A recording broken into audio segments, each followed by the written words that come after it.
For years now, we've been watching the unfolding crypto saga with a mixture of intrigue and bewilderment.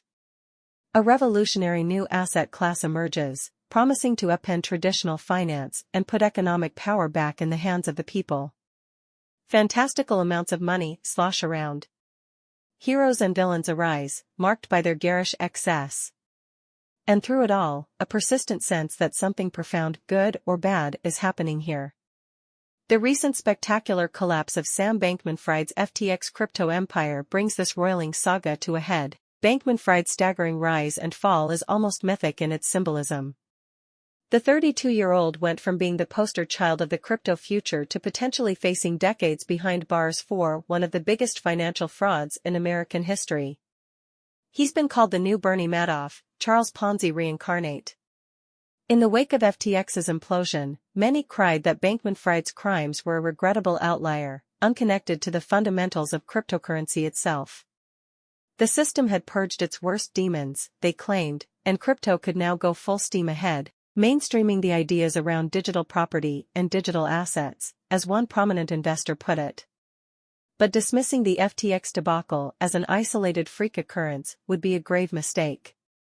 The deeper story reveals some core failings embedded within the crypto project itself, failings we'd be foolish to ignore as a new wave of institutional money floods back into digital assets. To understand this moment, we must peel back the layers. We must look past superficial labels like decentralized finance and grapple with how this revolutionary technology is actually playing out in the real-world economy and society. What we'll find is a system shaped more by human frailties than idealized technological solutions, one struggling with the same power-concentrating forces it sought to transcend. The Great Recentralization. Let's start at the ideological bedrock, the notion that crypto represents a shift toward radically decentralized, middleman-free finance. This was the revolutionary promise encoded in the founding Satoshi Nakamoto white paper that kicked off Bitcoin and the avalanche of digital cryptocurrencies that followed. The core pitch was that blockchain technology's distributed ledger system could facilitate direct, person-to-person transactions with no centralized intermediary like a bank needed to verify things. People, not institutions, would control their money through this trustless system.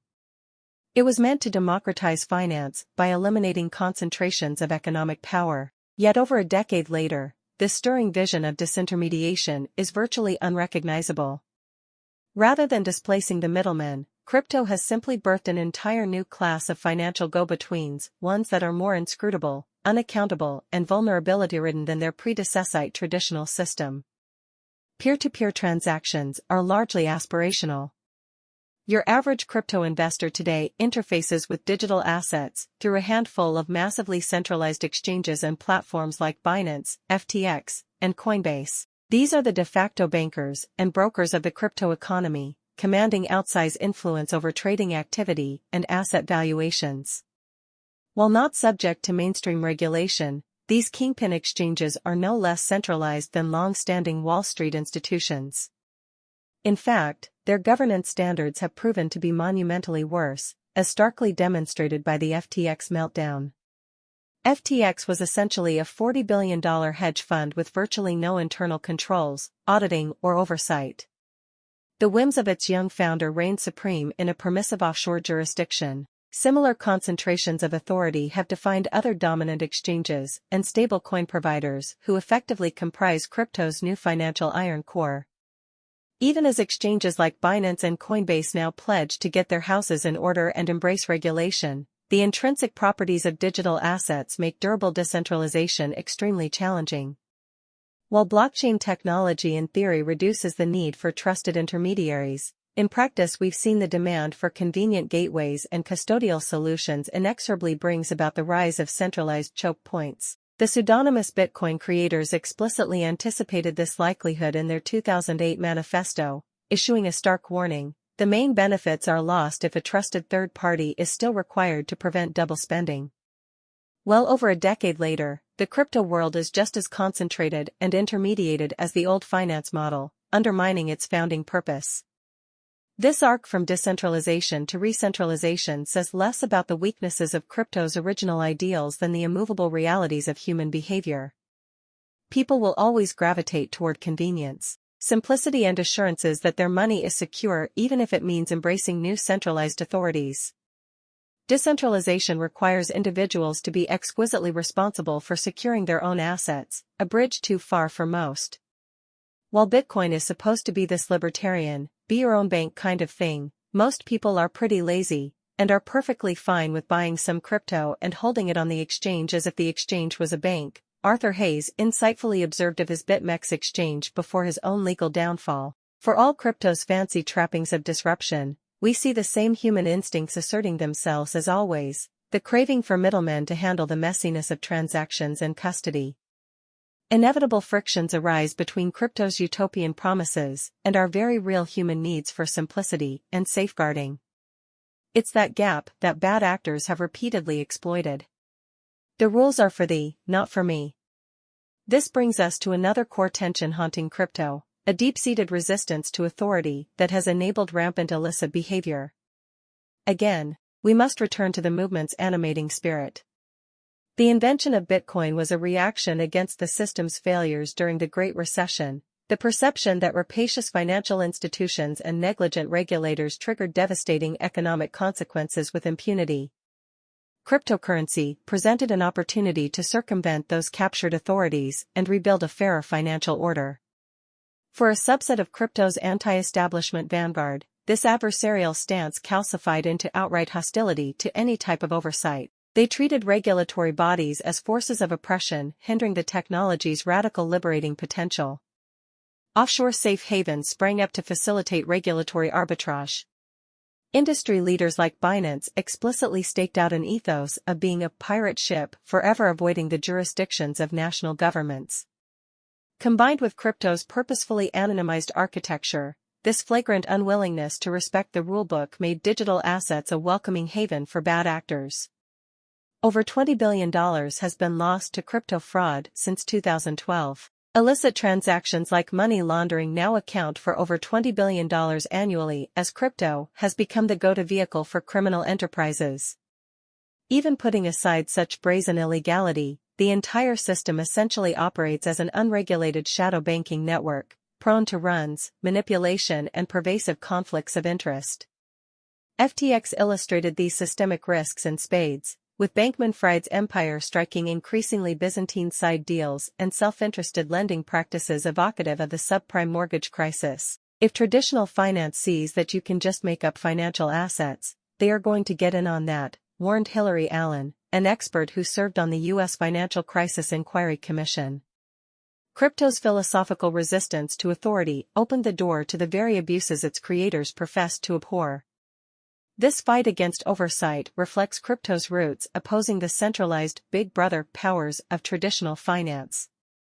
But that same ethos has spawned its own decentralized, undemocratic tyrannies acting beyond the rule of law. A regulator-free environment where any anonymous actor can mint new assets and wealth at whim has created anarchic conditions rife for exploitation by the savviest self-interested players.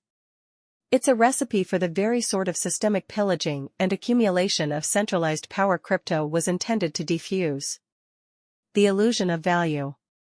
This dynamic points to another core vulnerability, crypto's abstraction away from real-world economic productivity. For all its vaunted ambitions, the digital asset space remains almost entirely untethered from tangible societal value creation beyond trading and financial speculation. Bitcoin emerged in the aftermath of 2008 as an censorship-resistant alternative to fiat currencies whose supplies could be inflated or manipulated by centralized monetary authorities. Yet over 13 years later, crypto has struggled to gain meaningful adoption as an actual medium of exchange. In reality, the space has become overcrowded with a dizzying array of thousands of coins and tokens, most originally issued through sketchy schemes like initial coin offerings that were unabashed cash grabs.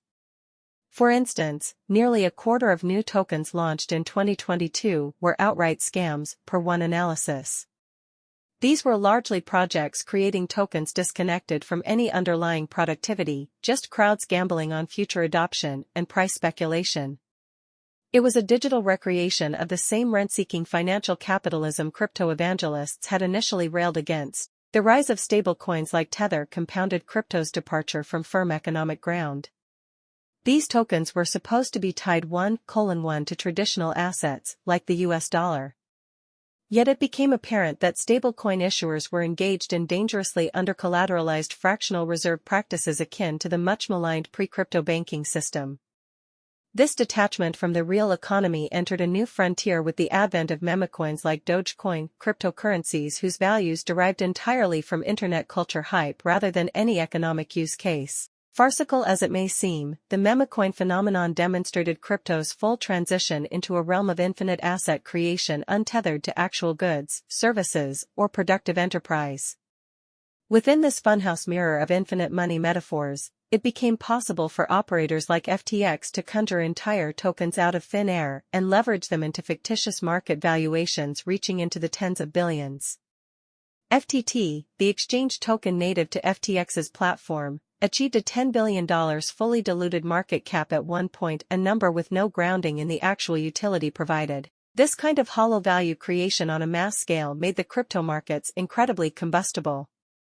It brings to mind the scorching critique that economist John Maynard Keynes leveled at non-productive speculation during the Great Depression. When the capital development of a country becomes a byproduct of the activities of a casino, the job is likely to be ill done. Crypto represented the infinite money chasing itself. But unlike traditional fiat issuance, there were even fewer grounding mechanisms. Central banks still aim for economic objectives like employment and stable prices. Absent similar constraints and institutional mandates, crypto became purely about perpetuating perpetual motion of value recycling. Even purported reserve assets like Bitcoin have yet to be anchored to significant real-world use outside speculative hoarding and ransomware schemes. The actual utility gained from crypto's planet-scorching industrial mining operations is marginal at best relative to its environmental costs. Nearly a decade and a half into crypto's existence, its primary function remains as a vehicle for whirlwind capital formation and trading volumes. Like a perpetual motion machine, wealth has been created almost ex nihilo by marketing new buzzwords and shifting speculative sentiments around fundamentally abstract assets untethered to the real-world economy. What is crypto even for? Critics increasingly ask. The ideals of creating frictionless payments networks or democratizing the traditional finance system seem to have gotten lost long ago amidst the gold rush frenzy of crypto valuations detached from tangible economic purpose. A sideshow going mainstream? These core dysfunctions help explain why the cryptosphere has persisted for so long as a relatively sealed bubble, detached from the real economy. But now that dynamic is rapidly evolving.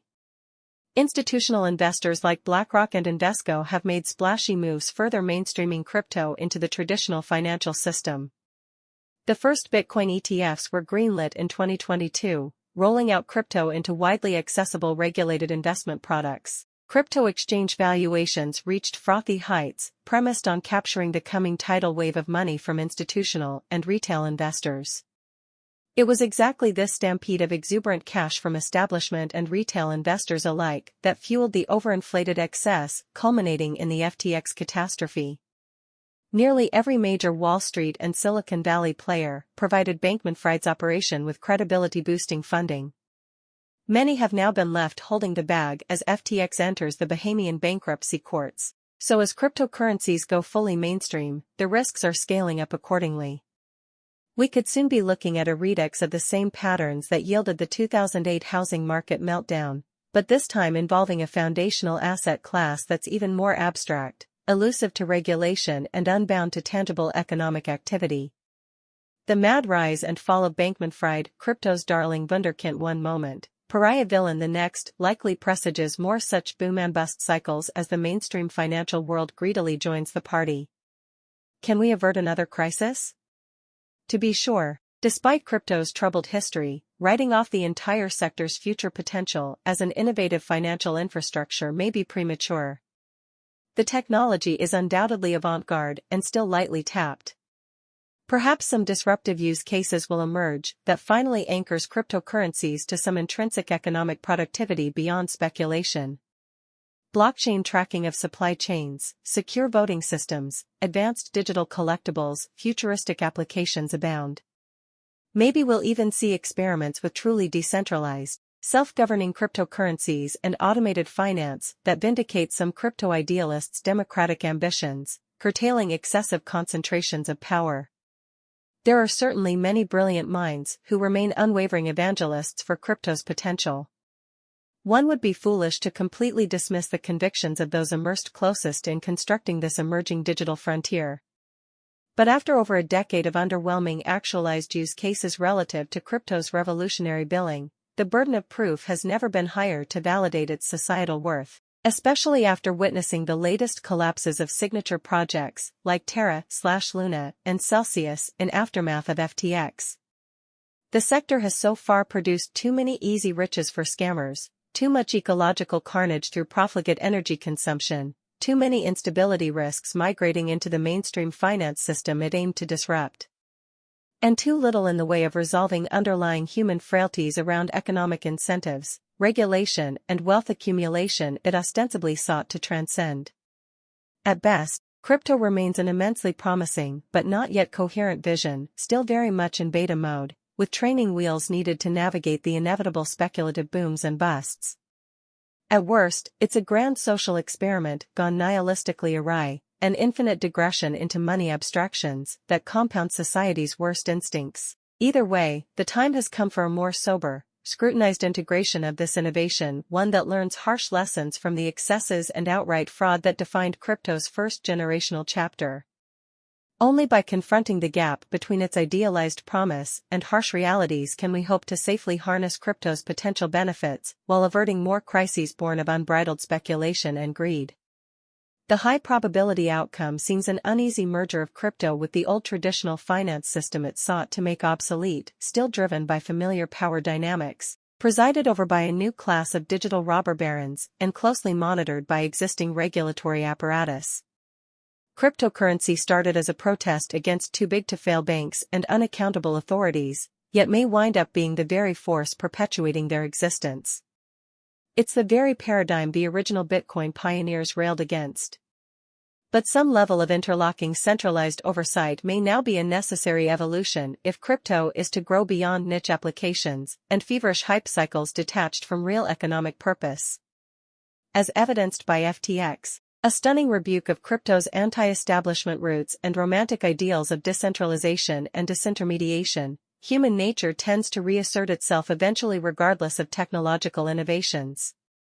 Our instincts toward concentration, self-interest, and short-term speculative gain are encoded into our societies and power structures. Bankman-Fried's rise represented crypto's messianic hubris, its belief it had finally manifested adequate ideological and technological safeguards to circumvent the foibles and institutional failures of the past. His dramatic downfall should be cause for a period of humbling recalibration and a recognition that many of crypto's core shortcomings reflect enduring human frailties no revolutionary system can fully escape. Perhaps a moderated blockchain future awaits.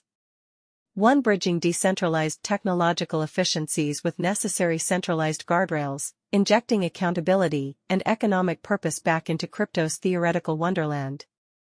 A digital infrastructure with revolutionary properties, but integrated into society's existing governance and institutional frameworks in a hybrid model. Crypto's initial disruptive wave has already crested and crashed upon the shores of human fallibility. Its next chapter will have to contend with the realities of our eternal societal constraints and moral shortcomings, hopefully salvaging the transformative kernels of innovation from the rubble of its first turbulent era defined by utopian maximalism and unchecked greed. The future prosperity and stability of our financial system may well depend on striking that judicious balance.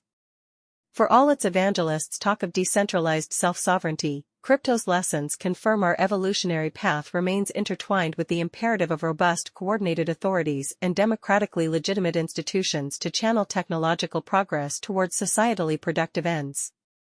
Revolutionary new tools for economic coordination offer immense promise, but not when wielded by mavericks, charlatans, and digital buccaneers unmoored from the rules and norms preserving society's foundations.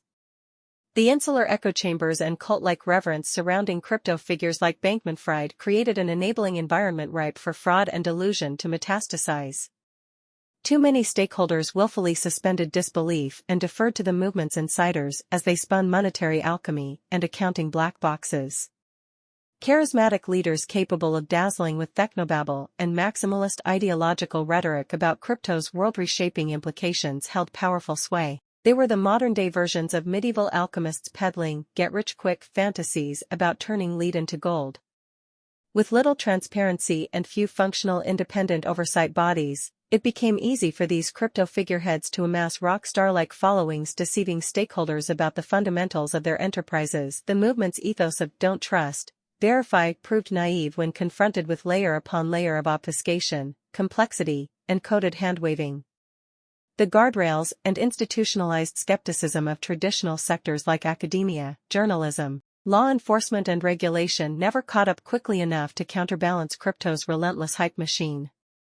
By the time rigorous outside analysis could be applied, the industry's leaders had sprinted miles ahead in building billion-dollar houses of cards. Stakeholders should have heeded the admonitions of computer scientists like Nicholas Weaver, who warned that the cryptocurrency space exhibits strong characteristics of a complex, unbounded charlatan environment, where any and every claim gets made, and continually defending against them is nearly impossible. At risk of stating the obvious, blockchain may well be a revolutionary technology, but that doesn't immunize it from human shortcomings around incentives, accountability, and ethics. Throughout history, every transformative scientific and financial innovation has had to navigate similar periods of charlatanism, boom-slash-bust cycles, and hucksterism before being properly integrated into society's frameworks. Therein lie important lessons learned the hard way. For all the crypto community's derision toward trusted third parties, every robust system eventually must have some universally recognized arbiters of legitimacy and accepted rules enforced. Power vacuums inevitably concentrate de facto authority in ruthless hands. Without mandated transparency, auditing requirements, and real-world enforcement capability, the decentralized crypto ecosystem proved all too vulnerable to unchecked exploitation, information asymmetries, and the age-old power dynamics of industry capture by capital-hoarding insiders. Put simply, we cannot have millions of individual decentralized authorities each deciding what is legitimate without any common social framework. Some system of political governance must persist as crypto integrates. The alternative is atomized chaos, digital city-states battling for power, mirroring crypto's real-world fragmentation into countless rival tribes fighting over dominance and authenticity. This ideological civil war remains one of crypto's core impediments to mainstream acceptance and societally productive applications. Lack of unified standards and common frameworks creates constant forking and infighting as purist factions anathematize any concession to integration or centralized oversight as violations of the true faith. Such scorched earth maximalism will only further impede crypto from transcending its insular niche and latching onto value-creating economic use cases. It remains stuck in a rut of perpetual infighting between different crypto camps peddling incompatible monetary theories and assertions of legitimacy, each touting their alternative digital assets as the singular future of finance while fervently rejecting all others. Some ideological standards may never converge between crypto's clashing ecotribes. Fundamental philosophical divides remain on issues like proof of work versus proof of stake, the legitimacy of anonymous ledgers versus transparent trackable transactions, zero trust decentralization versus acknowledging certain trust anchors. Yet for crypto's most societally transformative applications to flourish, some level of unity and cooperation towards interoperability standards is essential. A stubborn refusal to find common ground inevitably breeds more factional splintering and self-defeating clashes, rendering the entire space an economic sideshow. The technology may be groundbreaking, but crypto's internecine turf wars leave it mired in perpetual cultural revolution, constantly battling over its very premise and purpose rather than focusing on productive use cases aligned with real-world economic demand and public interest. Breaking this cycle may require an uncomfortable reckoning and loosening of crypto's hardline ideological tenets. Its leaders will need to concede some pragmatic integration, accepting that systems of institutional oversight and legitimate rulemaking are prerequisites for mainstream embrace, not intrinsic violations of their principles. Concessions to transparency, accountability, and collaboration towards common interoperability standards needn't sabotage crypto's core value propositions. If outright ideological purity remains the paramount value, crypto will continue defaulting to niche applications focused on circumventing societal rules. Important use cases to be sure, like digital black markets and systems of financial mobility for the unbanked. But a relatively constrained scope overall, generally at odds with coordinating the lifeblood of economic dynamism powering modern industrialized civilizations. For crypto to proliferate beyond internet subcultures and realize grander ambitions of disintermediating traditional monetary and economic infrastructure at scale, some vector of credibly neutral integration will be necessary. If not rooted in existing trust frameworks and rule of law, then perhaps forged through novel decentralized governance models for collectively recognized standards, cross-chain compatibility, and mutualized accountability architectures. But whether advanced through established multilateral institutions or new systems of distributed digital law, crypto's path to expansive productive implementation relies upon convergence around a universally adopted settlement layer and common frameworks sensing cryptographic inventions to facilitating the baseline economic coordination modern civilization requires. Going forward, true blockchain adoption and crypto's societal impact hinges upon finding the sought-after Archimedean point for synergizing the revolutionary properties of decentralized finance with the necessary common trust roots and institutionalized rules upholding an interlocking global economic order. Achieving such rapprochement will entail compromise from all sides, crypto ideologues accepting some concessions to centralized oversight, and mainstream financial custodians shedding ingrained dismissals of blockchain's disruptive potential once properly harnessed and molded to society's best interests. However arduous, the promise of streamlining economic machinery and wringing inefficiencies out of legacy financial plumbing through crypto backends makes this fraught process of bridging decentralization with institutionalized legitimacy well worth the immense technical and political capital required. If successfully navigated, a new monetary renaissance awaits, exponentially optimizing the velocities and flows fueling human production and exchange. But the path ahead remains littered with landmines of our own psychological baggage, greed, tribalism, ideological rigidity, and concentration of power. Blockchain may be crypto's innovative spark, but democratic deliberation over its responsible implementation remains a fundamentally human process. One where society must uphold core ethical boundaries and rule of law while allowing space for entrepreneurial dynamism within red lines preserving societal integrity and shared prosperity. Successfully treading this tightrope will be crypto's greatest crucible yet. Its outcome will shape not just next-generation finance, but the broader trajectory of decentralized technology's rippling impact across economic, social, and political coordination writ large. After a stillborn first era of idealistic maximalism now in post-mortem, crypto's test of societal maturity has only just begun.